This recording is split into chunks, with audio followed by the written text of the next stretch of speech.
Pro-Trump Republicans really haven't been known as being the smartest people. Oh, what are you talking about? They're the greatest people, very, very smart.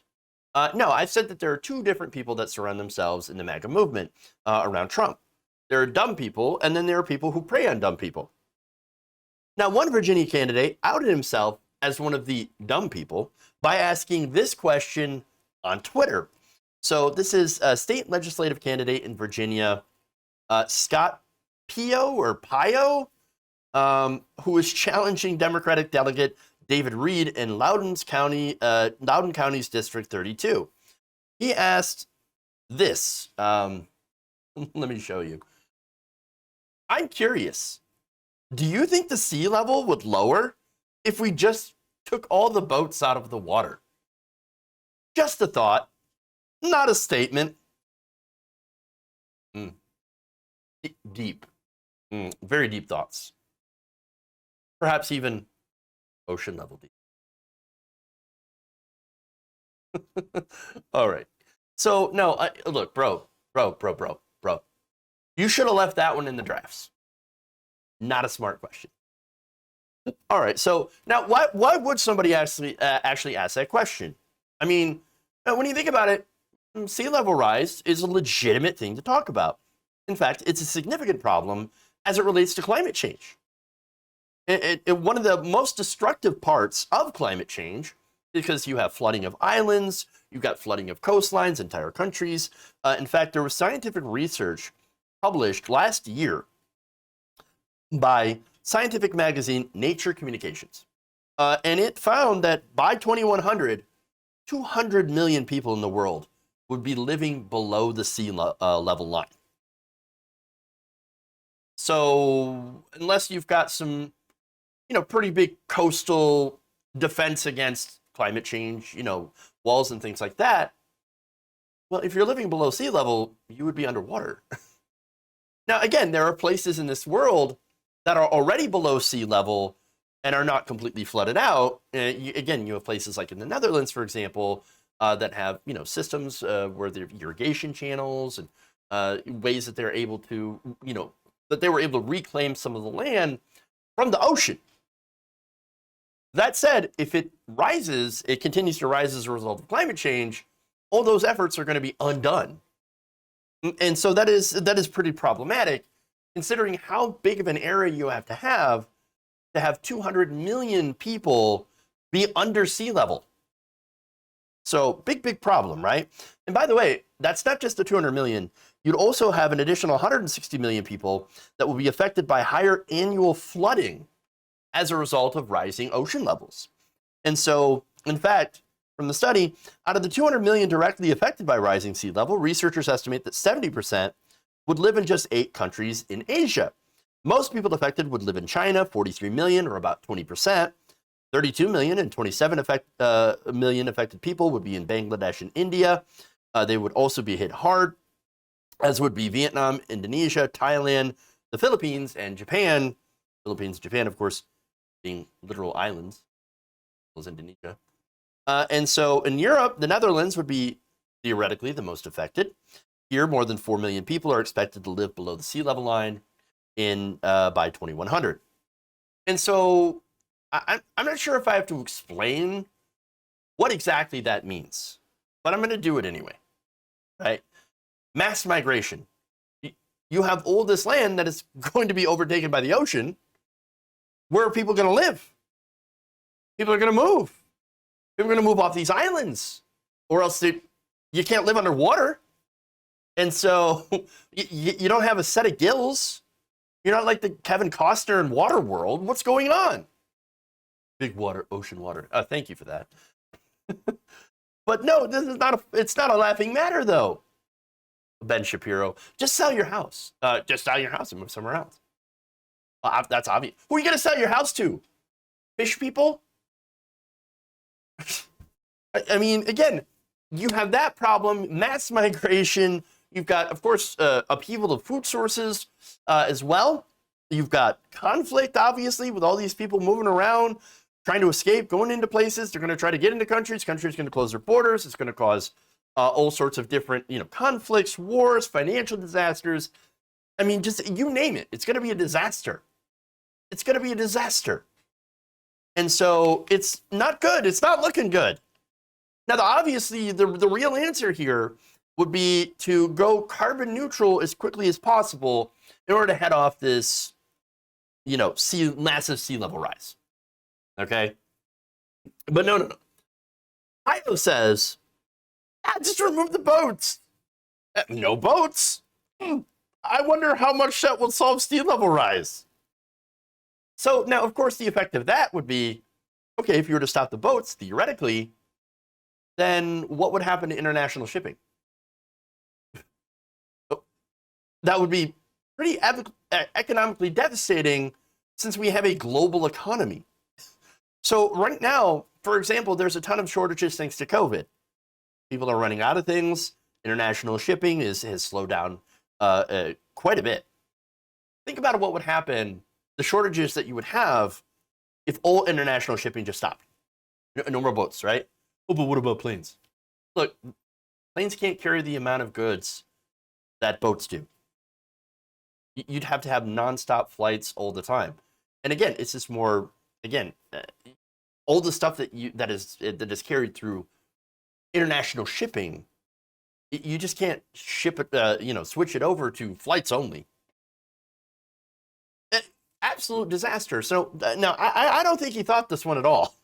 Thought this through, okay?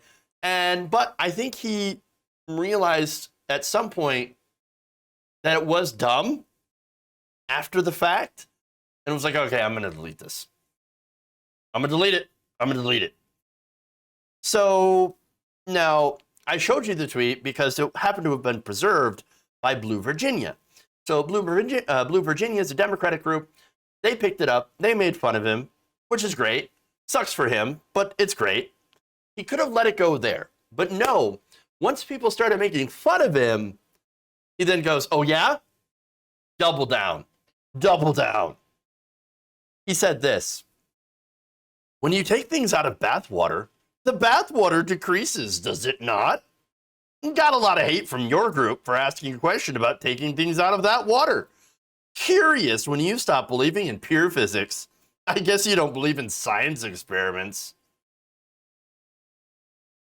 So I always love it when people like this think that they have science on their side, right? And they're like, oh, look at that, libs. I got the science. Oh, yeah, I got science. Look at bathwater. Hey, I'm gonna take the boats out just like you're in the bath, right? Science. Well, you missed the point. So, no, the issue here is not boats. The issue is climate change. The issue is the Arctic, which this year started out being on fire. That's the issue. That is the actual science. That is the scientific consensus. Okay? You're not solving sea level rise unless you deal with climate change. So now, those of you who are wondering, why don't you just answer the question, Jeff? I mean, seriously, what would happen to sea level if you removed all the boats? All right, well, you know what? Lucky for us, somebody tackled that already.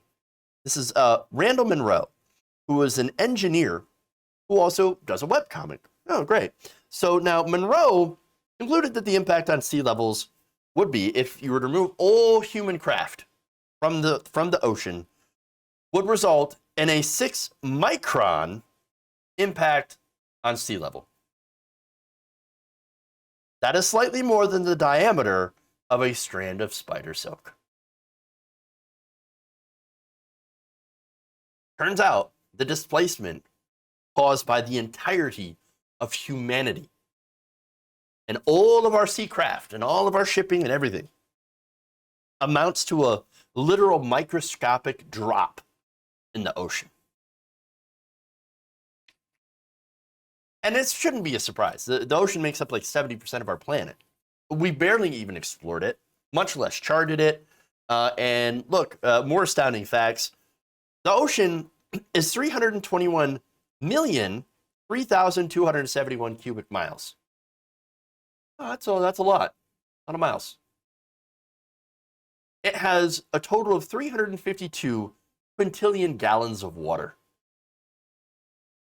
Now, when you think about that, it gives you a different perspective, right? When you think of how big and how vast it is.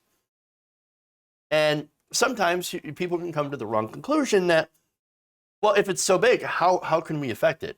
If the Earth is so big, how are we affecting this at all? But we are. And that's the issue behind climate change. Our emissions of carbon dioxide, methane, and other greenhouse gases from fossil fuels has a tremendous effect, not just on the land and in the air, but also in the ocean. Well, you have coral bleaching. You have dead spots in the ocean where there is no longer any oxygen. That's why you have oxygen acidification. A tremendous effect. So, in fact, Monroe wrote that the oceans are currently rising at about 3.3 millimeters per year due to global warming through both glacial melting and the thermal expansion of seawater. At that rate, normalized for seasonal variation and short-term fluctuations, if you removed every ship from the ocean, the water would be back up to its original average level in about 16 hours. Well, that's depressing. One more thing. This is a statement from Blue Virginia. Here's what they wrote about this. They said that the scary thing is that this guy is not an outlier for today's Republican Party.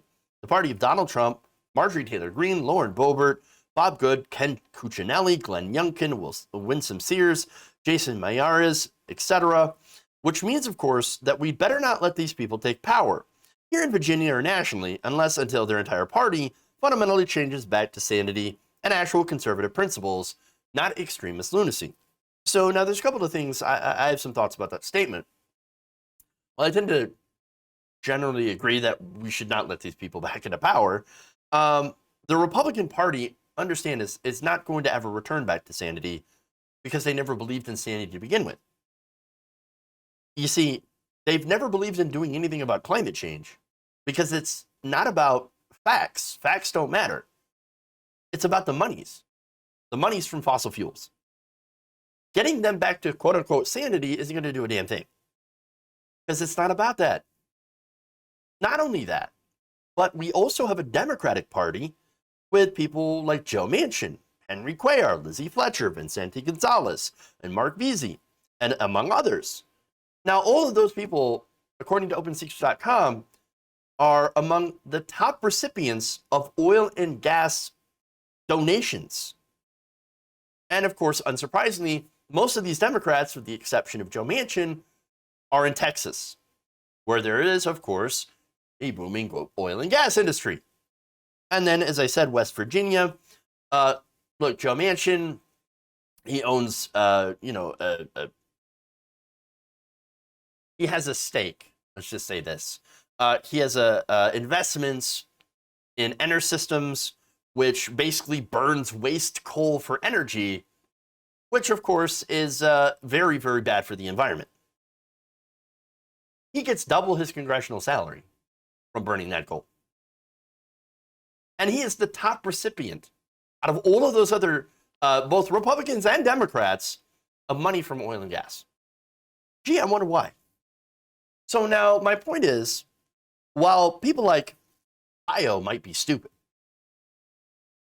the other half of the problem isn't addressed, and that is corruption. You have a massive system where you have these corporations and these industry groups that go in and buy politicians. And that's it. They go in, they buy our politicians, and big surprise, the politicians will then legislate favorably for that industry and for that industry group. Even if it means sea level rise, even if it means the destruction of your home, even if it means that you don't get health care, it doesn't matter. Our system has been captured by the monies, and that's what we have to remove. If you enjoyed this video, please give us a like and share with your friends. You can subscribe and help out the channel by becoming a patron. It's patreon.com/Jeff Waldorf, or you can become a channel member as well by hitting the join button below.